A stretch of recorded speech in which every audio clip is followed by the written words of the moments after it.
मेरी मामी 15 दिनों के लिए हमारे घर पर रहने आई थी।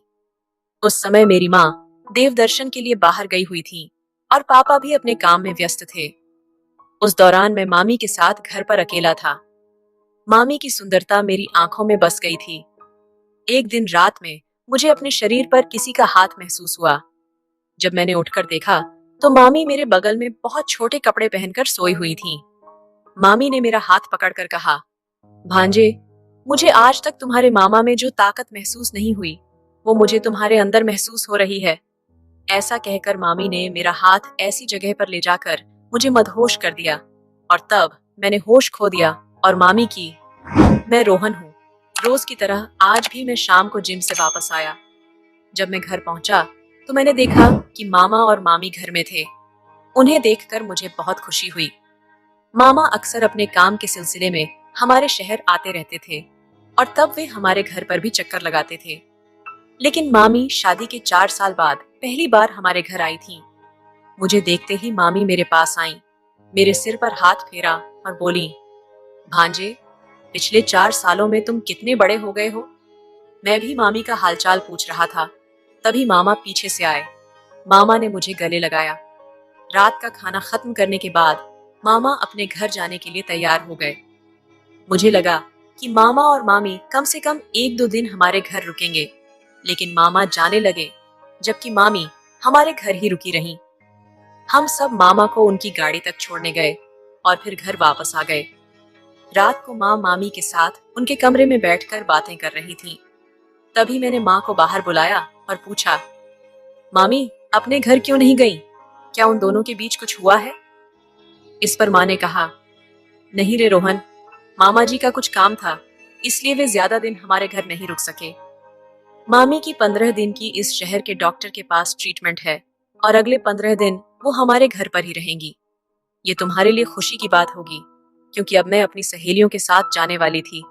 ऐसे में तुम्हारे खाने पीने की समस्या हो सकती थी, लेकिन अब तुम्हें कोई मेस ढूंढने की जरूरत नहीं है। तुम्हारी मामी घर के सारे काम कर लेंगी। माँ को यह ठीक लगा, इसीलिए मैं अपने कमरे में चला गया। मामी किस ट्रीटमेंट के लिए आई हैं, ये तो मैंने माँ से पूछा ही नहीं था। मामी के आने से पहले माँ का कॉलोनी की एक सहेली के साथ मंदिर दर्शन का कार्यक्रम तय हुआ था।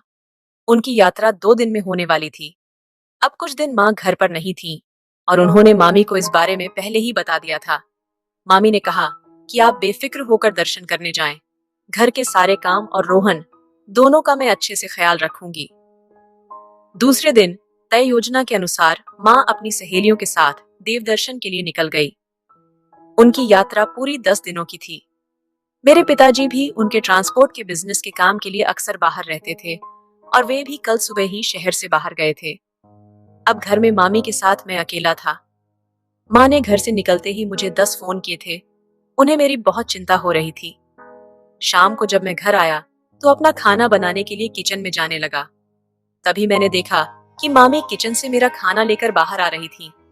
रोज तो मैं खुद ही अपना खाना बनाता था।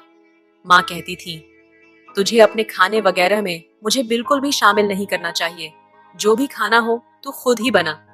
रोज शाम को मैं 2 उबले हुए अंडे और भाप में पकी हुई दालें खाता था। लेकिन आज मामी ने मेरा खाना पहले ही बना दिया था। उस दिन पहली बार हमें तैयार खाना मिला था। मैंने मामी से पूछा, तुझे मेरे खाने के बारे में कैसे पता?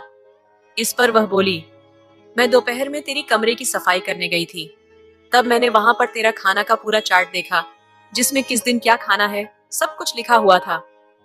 मैंने कहा, वाह मामी, तुम तो बहुत ही होशियार निकली। ऐसा कहकर मैंने मामी को गले लगा लिया। मुझे तैयार किया हुआ खाना मिलने के कारण मैं खुशी था। मुझे अंदाजा नहीं था कि मेरी अनजाने में दी गई गले लगने की प्रतिक्रिया मामी पर इस तरह का असर करेगी। जब मैंने मामी की तारीफ की तो वह मुस्कुरा दी। अगले 2 दिन भी ऐसे ही बीत गए। हर दिन मेरे व्यायाम के चार्ट को पढ़कर मामी मेरे लिए समय पर मील तैयार करती थी और मुझे सब कुछ सही समय पर मिल जाता था। 2 दिन बाद माँ का फोन आया। मैंने माँ से कहा, माँ, अब तुम मुझे बार बार फोन मत किया करो। पिछले 3 दिनों में तुम्हारे 30 कॉल्स आ चुके हैं। तुम मेरी चिंता करना छोड़ दो। मामी मेरे डाइट से लेकर खाने तक सब कुछ सही समय पर और व्यवस्थित ढंग से दे रही है। अब तुम मुझे बिल्कुल भी बार बार फोन मत करो। बस अपनी ट्रिप का आनंद लो। मेरी चिंता करने के लिए मामी है। उस दिन के बाद माँ ने मुझे फोन करना बंद कर दिया था। कभी कभार वह मुझे सिर्फ एक दो मैसेज करती थी। उस दिन रात को मामी मेरे कमरे में आई। उसने कहा, आज मुझे नींद नहीं आ रही है। मामी मुझसे बातें करने लगी। बातें करते करते मैंने उससे पूछा, तुम्हारी कौन सी ट्रीटमेंट चल रही है? इस पर मामी ने कहा, बच्चा होने की। आगे मैंने उससे और कोई सवाल नहीं किया। तभी अचानक बिजली कड़की। तेज आवाज से मामी घबराकर मुझसे लिपट गई। जब उसने मुझे अचानक से जोर से गले लगाया तो मुझे थोड़ी सी शर्म महसूस हुई, क्योंकि वह मेरी मामी थी। मामी वैसे तो जवान थी। काफी देर तक मामी ने मुझे अपनी बाहों से अलग नहीं किया, बल्कि वह मेरे शरीर पर बार बार हाथ फेरने लग। तब मैंने उसे दिलासा दिया। मैंने उसे खुद से दूर किया और कहा, मामी, तू बॉडी बिल्डर भतीजे की मामी है। इस छोटे से आवाज से क्या डरना? उसकी नजर देखकर मुझे खुद ही शर्म आने लगी और मेरी नजरें नीचे झुक गईं। मैंने कहा कि मुझे बहुत नींद आ रही है और उसे भी जाकर उसके कमरे में सोने के लिए कहा। सुबह मैं अपने समय पर कॉलेज के लिए निकल गया। दोपहर में मामी अपने ट्रीटमेंट के लिए जाती थी। उस दिन रात को जब मैं अपने कमरे की लाइट बंद करने वाला था, तभी जोर जोर से मेरे कमरे का दरवाजा खटखटाया गया। दरवाजा खोलते ही मामी सामने खड़ी थी। वह घबराई हुई हालत में मेरे कमरे में दौड़ती हुई आई। मुझे देखते ही मामी ने मुझे जोर से गले लगा लिया। वह मुझसे बहुत ही ज्यादा लिपट गई थी। अब तो बिजली कड़कने की आवाज भी नहीं आई थी। फिर उसे डरने की क्या बात थी? मैंने उसके सिर पर हाथ फेर कर पहले उसे शांत किया। वह मेरी बाहों से अलग होने को तैयार नहीं थी। उसने कहा, रोहन, आज मैं दीदी के कमरे में अकेले नहीं सो सकती। मुझे अजीब अजीब ख्याल आ रहे हैं। या तो तू मेरे कमरे में सो जा या मुझे तेरे साथ तेरे कमरे में सोने दे। मैंने मामी को शांत किया और पूछा कि तुम्हें किस बात का डर लग रहा है? इस पर उसने कहा, जिस डॉक्टर से मैं इलाज करवा रही हूँ वह मेरे साथ क्या करेगा ये मैं नहीं बता सकती। मुझे उसी का डर है और मेरे दिमाग में बार बार अजीब अजीब विचार आ रहे हैं, जैसे कि वह डॉक्टर मेरे साथ। ऐसा कहकर मामी फिर से मुझसे लिपट गई। मामी का इतना करीब से होना मेरे मन में भी अजीब अजीब ख्याल ला रहा था। मैं बार बार उसका हाथ छुड़ाने की कोशिश कर रहा था, लेकिन वह बार बार मेरे चेहरे पर हाथ फेर रही थी। मामी को क्या हो गया था पता नहीं। उसका डरा हुआ चेहरा मैंने कुछ समय पहले ही देखा था, इसलिए मैं उसे बार बार खुद से दूर नहीं कर पा रहा था। मामी का स्पर्श न चाहने वाली जगहों पर हो रहा था, इसलिए मैंने कमरे का लैंप जला दिया। लैंप जलते ही मामी का हाथ मेरे शरीर से हट गया। अगले दिन मैं मामी के साथ उसी अस्पताल में गया जहां उसकी ट्रीटमेंट हुई थी। उस अस्पताल का माहौल तो मुझे सही ही लगा। जो डॉक्टर मामी का इलाज कर रहा था वह बहुत बूढ़ा था। मामी उसके बारे में मुझे ऐसी बातें क्यों बता रही थी? जैसे ही मामी की ट्रीटमेंट पूरी हुई और वह बाहर आई, उसका चेहरा उतरा हुआ लग रहा था। मैंने उससे चेहरा उतरा होने का कारण पूछा तो उसने कहा, कुछ नहीं, रोज रोज वही इलाज करवाकर मैं तंग आ गई हूँ। मामी का उतरा हुआ चेहरा देखकर मैंने उससे कहा, चलो ट्रीटमेंट की बातों को छोड़ो, आज मैं तुम्हें अपने साथ मूवी देखने ले जाता हूँ। मैंने सोचा अगर वह थोड़ी घूम फिर लेगी तो शायद उसे थोड़ी राहत मिलेगी, क्योंकि गांव में मूवी थिएटर और मॉल जैसी चीजें नहीं थीं और मामा तो मामी को ज्यादा कहीं घुमाने नहीं ले जाते थे, ये मुझे पता था। जैसे ही उसने सुना कि मैं उसे घुमाने ले जा रहा हूँ, मामी का चेहरा खिल उठा। आधी मूवी देखते ही मामी ने मेरा हाथ पकड़ लिया और कुछ ही समय में वह मेरे कंधे पर सिर रखकर सो गई। उस दिन उसने मॉल में मेरे साथ बहुत मस्ती की थी। उसके चेहरे पर एक अलग ही खुशी थी। घर आते ही मामी ने कहा, भांजे, आज आपने मेरा दिन बना दिया। इस दिन को मैं कभी नहीं भूलूंगी। आगे उसने कहा, आज ऐसा लग रहा था जैसे मैं अपने भांजे के साथ नहीं बल्कि अपने प्रिय। मामी बोलते बोलते रुक गई, लेकिन उसे प्रिय के आगे क्या कहना था ये मैं समझ गया था। मैंने उसकी बात को हंसी में टाल दिया और उसे घर छोड़कर मैं अपनी जिम के लिए निकल गया। जिम से लौटते ही मैंने खाना खाया और नहाने चला गया। नहाने के बाद मैं अपने कमरे में गाने सुनकर दिमाग ताजा कर रहा था। तभी मुझे अपने शरीर पर किसी का हाथ महसूस हुआ। कोई मेरे चेहरे पर हाथ फेर रहा था। मैंने आंखें खोलकर देखा तो सामने मामी खड़ी थी। मामी मेरे सामने किसी अलग ही अवस्था में खड़ी थी। वह मेरे सामने शर्ट पैंट पहनकर खड़ी थी।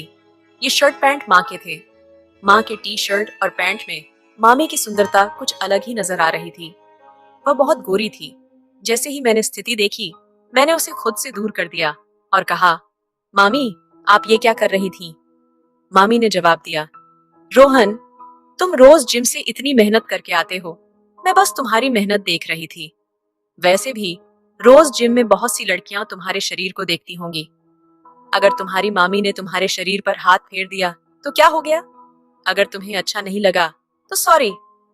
ये कहकर मामी मेरे ऊपर बैठ गई और मेरी तरफ पीठ करके खड़ी हो गई। मैंने कहा, मामी, तुम्हें अपने भांजे की मेहनत देखने का पूरा हक है। तुम अचानक आ गई, इसलिए मैं थोड़ा घबरा गया था। इसके बाद मामी ने फिर से मेरे चेहरे पर हाथ फेरना शुरू कर दिया। 1 साल लगातार जिम और डाइट फॉलो करने के बाद मैंने अच्छी बॉडी बना ली थी और रंग से भी गोरा था। मामी तो मेरी तारीफ करते हुए थम ही नहीं रही थी। उसने कहा, तुम्हारे शरीर पर से हाथ हटाने का मन ही नहीं करता। हाथ फेरते फेरते उसने अपना चेहरा भी मेरी छाती पर फिराना शुरू कर दिया। मामी का अचानक मेरे साथ बदलता व्यवहार देखकर मैं सोच में पड़ गया था। मैंने उसे खुद से दूर कर दिया। आज रात भी मामी मेरी कमरे में आ गई थी और इस बार तो उसने हद ही कर दी। वह माँ का एक टी शर्ट पहनकर आई थी और उसके नीचे उसने जीन्स या कोई नाइट पैंट नहीं पहनी थी। उसने जो टॉप पहना था वह सिर्फ उसकी जांघों तक ही आ रहा था। उसके चेहरे पर थोड़ा मेकअप भी दिख रहा था। मामी उसी तरह मेरे सामने आकर बैठ गई। मैंने उससे पूछा, तुम कहाँ जाने की तैयारी कर रही हो? इस पर उसने कहा, रोहन, तुम्हें हर बात सिखानी पड़ेगी क्या? मामी ने कहा, रोहन, मेरा मतलब था कि मुझे बहुत गर्मी लग रही है, इसलिए मैंने ये छोटे कपड़े पहन रखे हैं। मैंने सुना है कि शहर में औरतें रात को सोने से पहले मेकअप करती हैं, तो मैंने आज वही ट्राई किया। वैसे भी कुछ दिनों में मुझे अपने ससुराल जाना पड़ेगा। वहां मुझे घर में गाउन पहनने की इजाजत नहीं होगी। अगर मैं अभी अपनी ये इच्छाएं पूरी नहीं करूंगी तो कब करूंगी? बोलते बोलते मामी ने मेरा हाथ अपने हाथ में ले लिया और पूछा, रोहन, तुम्हें मैं कैसी लगती हूँ? मैंने सीधे तौर पर कहा, तुम तो बहुत ही खूबसूरत हो। मैंने उसे सुंदर क्या कहा, वह तुरंत ही मेरी ओर खिसक कर बैठ गई। मामी का बर्ताव अब मुझे थोड़ा अजीब लगने लगा था। उसे उसकी कमरे में जाकर सोने के लिए कहा तो उसने कहा कि उसे अकेले सोने की आदत नहीं है और अकेले सोने में उसे डर लगता है। ऐसा कहकर वह मेरी ही कमरे में सो गई। जब से मामी मेरी कमरे में सोने लगी थी, तब से रात को मैं ठीक से सो नहीं पाया था। उस रात भी मामी ने नींद में बड़बड़ाना शुरू किया और मेरा हाथ पकड़ लिया। मेरा हाथ पकड़कर वह मुझे अपनी ओर खींचने लगी। तब मुझे गुस्सा आने लगा, क्योंकि उसकी वजह से मेरी नींद नहीं हो पा रही थी। गुस्से में मैंने उसका हाथ झटक कर बिस्तर से उठ गया और फर्श पर बिस्तर लगाकर सो गया। फर्श पर रात भर मुझे नींद ही नहीं आई। ये सब और कितने दिन चलेगा, मुझे कुछ समझ नहीं आ रहा था। अब तो मुझे ऐसा लगने लगा था कि मामी जल्दी से जल्दी अपने घर चली जाए, क्योंकि दिन ब दिन उसकी नजर मुझ पर टेढ़ी होती जा रही थी। अगले दिन दोपहर के 12 बजे मैं सोकर उठा। तैयार होकर जब मैं कमरे से बाहर आया तो बाहर पापा दिखे। मुझे देखते ही पापा बोले, रोहन, उठ गया तू? आज उठने में इतनी देर कैसे हो गई? मैंने मामी के बारे में पापा के सामने कोई शिकायत नहीं की थी। मैंने उनसे झूठ बोल दिया कि रात को मैं मूवी देख रहा था, इसलिए देर से सोया। पापा ने कहा, ठीक है, और खाना खाते ही वे अपने कमरे में आराम करने चले गए। पापा के घर आ जाने से मुझे थोड़ी राहत मिली थी। पापा अपने कमरे में आराम करने चले गए, तभी मामी ने मेरा हाथ पकड़कर मुझे खाने के लिए बिठाया। वह मुझे इस तरह से खाना परोस रही थी जैसे वह मेरी नई नवेली दुल्हन हो। मैंने सिर झुकाकर जैसे तैसे खाना खाया। उस रात मुझे अच्छी नींद आई, क्योंकि पापा घर पर थे, इसलिए मामी मेरे कमरे में नहीं आई। रात को पापा मेरे कमरे में सोए थे। अगले दिन नाश्ता होते ही पापा अपने काम पर जाने के लिए निकल गए। जाते समय पापा ने कहा, अब मैं 4 दिन बाद ही घर लौटूंगा। मतलब पापा सिर्फ 1 दिन के लिए घर आए थे। पापा अब 4 दिन तक घर नहीं रहेंगे। ये सुनकर मामी के चेहरे के हाव भाव अचानक बदल गए। वह मुझे अचानक से एक हौसी नजरों से देखने लगी। पापा के जाते ही मैं भी अपना सामान समेटने के लिए अपने कमरे में चला गया। सब कुछ समेट कर जब मैं हॉल में आया तो मैंने एक ही जूता पहना हुआ था। तभी मामी के चिल्लाने की आवाज सुनाई देने लगी। उनके चिल्लाने की आवाज से मैं दौड़ता हुआ वहां गया। वो माँ के कमरे के बाथरूम में नहा रही थी और अंदर से कह रही थी, रोहन, गर्म पानी का गीजर लीक हो गया है। यहाँ चारों तरफ पानी ही पानी है। गीजर के गर्म पानी में मुझे बहुत जलन हो रही है। रोहन, जल्दी अंदर आकर मुझे बचाओ। वह बार बार यही कह रही थी। उनके इलाज के अभी कुछ दिन बाकी थे, इसलिए अंत में उन्हें कुछ न हो जाए, इस डर से मैं बहुत घबरा गया था। तब मैं सीधा उनके बाथरूम में घुस गया। जैसे ही मैं बाथरूम में गया, वहां न तो मुझे गर्म पानी की भाप दिखी और न ही गीजर लीक होता नजर आया। वहां मुझे वह सब दिखा जो मुझे नहीं देखना चाहिए था।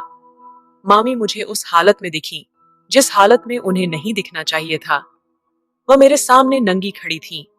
मैंने तभी अपनी आंखें बंद कर लीं और मामी से कहा, मामी, तुम ये अजीब हरकत क्यों कर रही हो? मैं पीछे मुड़कर बाहर जाने लगा। तभी वह मुझसे लिपट गईं। मैंने कहा, मामी, मुझे जल्दी से जल्दी छोड़ दो, मुझे यहाँ से बाहर जाने दो। मैंने इतना कहने के बावजूद मामी मुझे छोड़ने को तैयार नहीं थी। तब मैंने कहा, अगर तुमने मुझे अभी नहीं छोड़ा तो मैं माँ को फोन करके सब कुछ बता दूंगा। माँ का नाम लेते ही मामी मुझसे दूर हो गईं और कहने लगी, रोहन, प्लीज ताई को कुछ मत बताना। और वह मुझसे विनती करने लगी। मैं बाथरूम से बाहर आया तो मामी भी मेरे पीछे पीछे बाहर आ गई। वह मेरे सामने सिर्फ एक रुमाल लपेटकर खड़ी थी। मैंने उसकी तरफ न देखकर दूसरी दिशा में मुंह मोड़ लिया। मामी ने कहा कि वह मेरे साथ समय बिताना चाहती है और फिर मुझसे लिपटने लगी। मामी की मुझ पर गलत नजर थी। ये उसके व्यवहार से मुझे समझ में आ रहा था। अब तो उसने साफ साफ सब कुछ कह ही दिया था। मामी की सुंदरता देखकर मैं अपना होश नहीं खो बैठा था। भले ही वह कितनी भी सुंदर हो, लेकिन मुझे अच्छे से पता था कि मेरा और उसका क्या रिश्ता है। मैंने उससे कहा, मामी, मैं तुम्हारा भांजा हूं। तुम जो कह रही हो, क्या तुम्हें समझ में आ रहा है? रोहन, तुम मेरी बात को मजाक में मत लो। मैं जो कुछ भी कह रही हूँ वह पूरी होश में कह रही हूँ। बस कुछ रातें मेरे साथ बिता दो, यही मेरी एकमात्र इच्छा है। एक बार अगर मैं गर्भवती हो गई तो मैं खुद ही तुम्हारे पास नहीं आऊंगी। ये कहते हुए मामी रोने लगी। उसके बातों से मुझे समझ में आ गया कि वह किसी और कारण से मुझसे नजदीकी बढ़ाने की कोशिश कर रही है।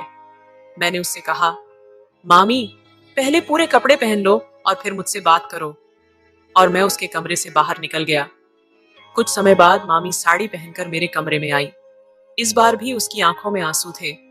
मैंने उससे कहा, मामी, मुझे कभी भी यह ख्याल नहीं आया था कि तुम्हारी नजर मुझ पर फिरेगी, लेकिन तुम्हारी बातों से मुझे यह समझ में आ रहा है कि तुम्हें किसी और कारण से मेरे साथ समय बिताना है।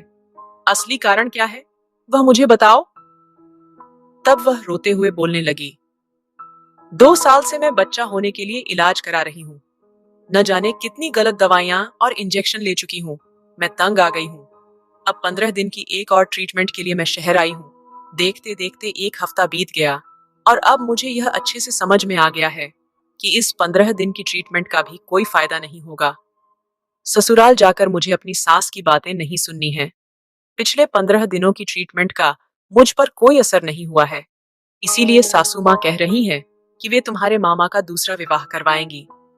मेरे पति का दूसरा विवाह करवाने से भी कोई फायदा नहीं होगा, क्योंकि कमी मुझ में नहीं बल्कि तुम्हारे मामा में है।